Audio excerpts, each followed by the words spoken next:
Hey guys, my name is Matsumiya, and welcome to our episode of Sunday Mailbox. This is a video series where you, the viewer, can submit your gaming-related questions, and then I will give my humble opinion on them.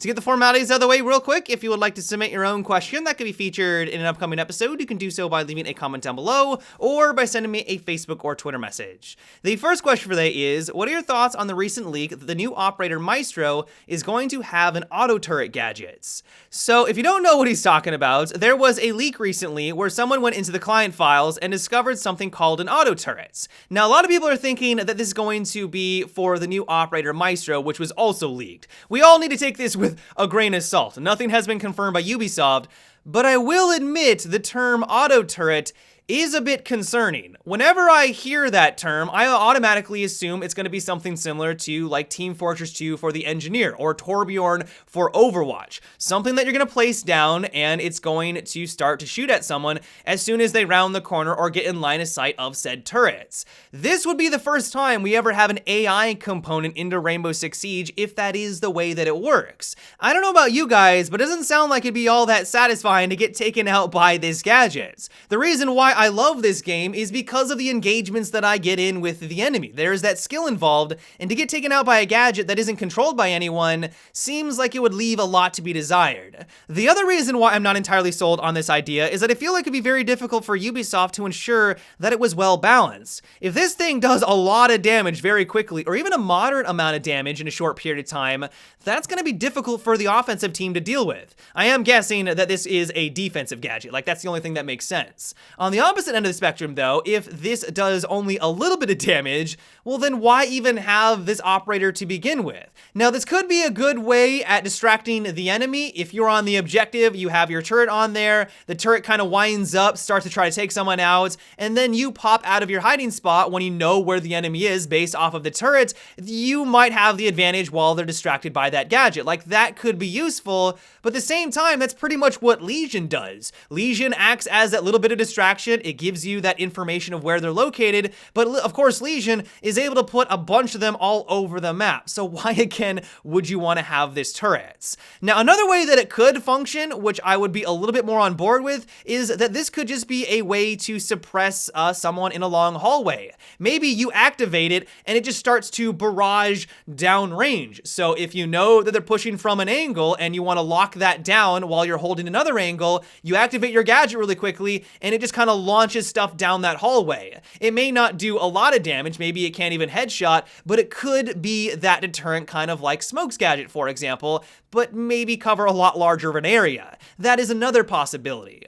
All in all though, I'm very skeptical about this new gadget. Like it could work, maybe I'm just not looking at it from the right angle, but because of everything that I just talked about, I am very skeptical. And so let me know what you guys think about this gadget. Would you like to have an auto turret introduced into Rainbow Six Siege? How would you like it to function? Do you think that's a terrible idea? Let me know your guys' thoughts down below. The next question is, what do you think about the next operator apparently having Dragon's Breath rounds?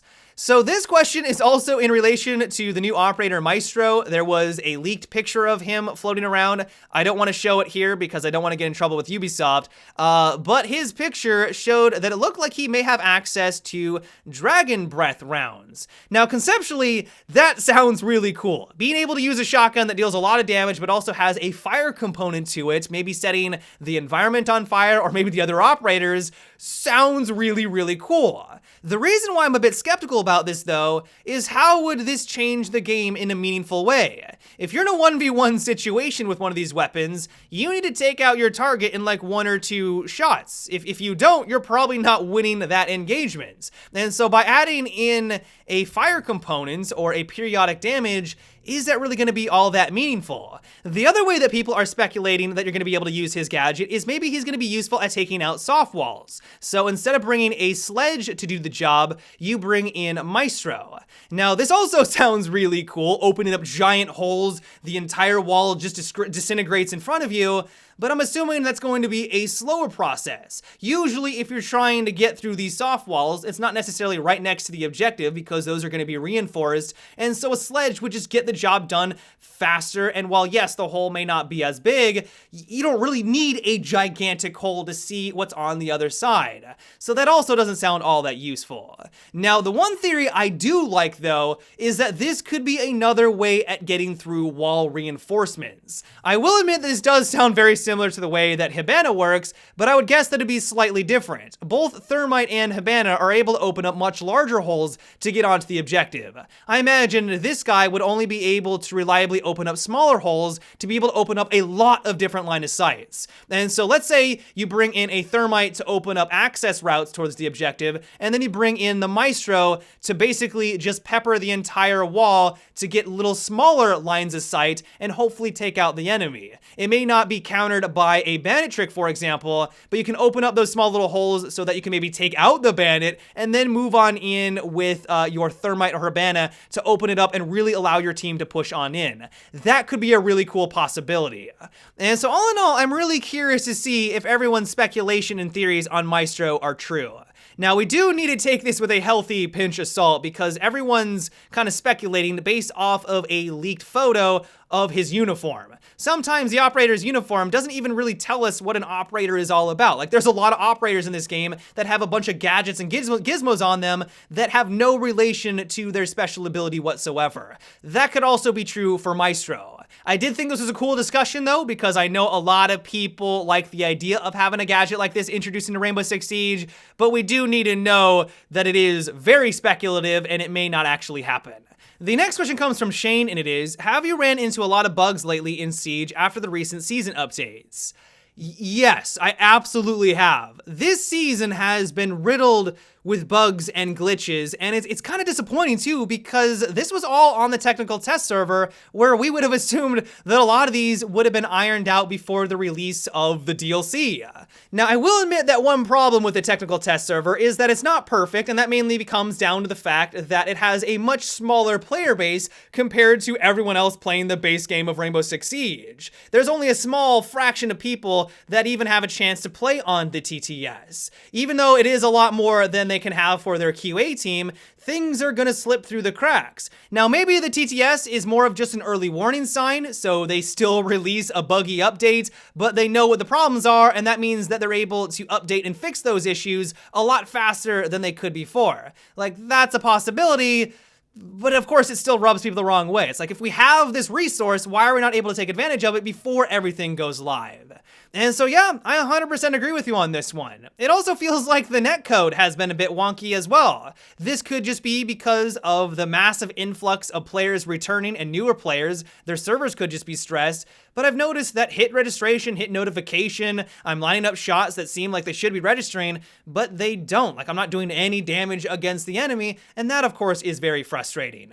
And while, of course, this could just simply be my internet, I am crossing my fingers that Ubisoft is aware of these issues and they're doing everything they can to resolve them as quickly as possible. The next question comes from Peyton, and it is, how would you feel about the Outbreak melee takedowns being added into multiplayer just as a nice touch to the ebb and flow of the game?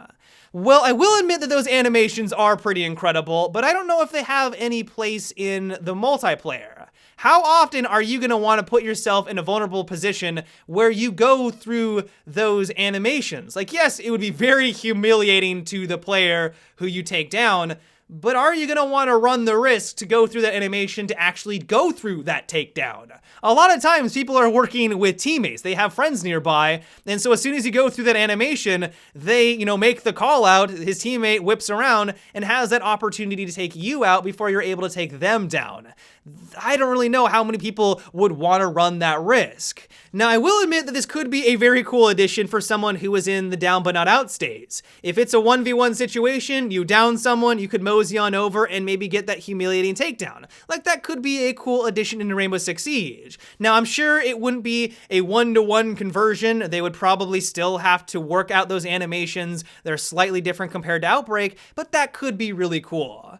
And so in general, while I'm not opposed to the idea of bringing in those animations into the multiplayer, I just don't really think it's necessary. We would have to have the developers spend their development time on creating those animations. Like I said, it's not going to be a 1-to-1 conversion from the Outbreak on over into the multiplayer. They would have to adjust some things. And so do we really want the developers spending time on those animations? It would be cool. I just don't necessarily think a lot of people would take advantage of it or if it was really worth it. But of course, that is just my 2 cents. But yeah, guys, that is about it for today's episode of Sunday Mailbox. I hope you enjoyed.